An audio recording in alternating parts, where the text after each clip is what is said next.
xeyir olsun inşallah. Bu evi satan kimi xoruz yiyəcəm. 100%. Yiyəcəm səni özümə. Sən həyat belə tutulur, atırsan. Deməli, dəyərli izləyicilər, salam aleykum, mənim vaxtınız xeyir olsun inşallah.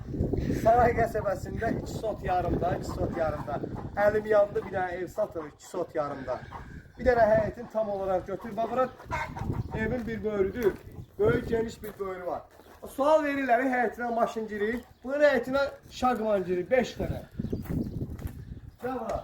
Bir dənə evin böyrüsü götürər. Evin böyrüsü götürər.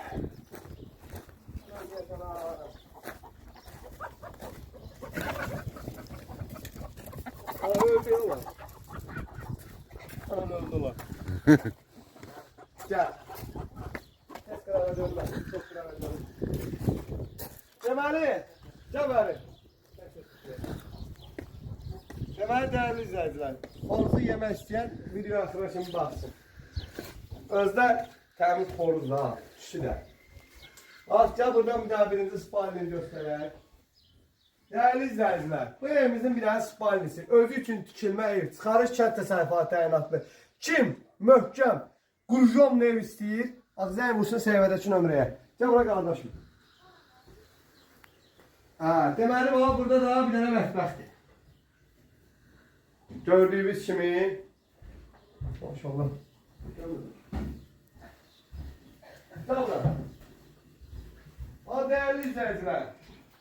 Mənim gözəl və dəyərli izləyicilərim. Bax, bu ev makro evi deyil.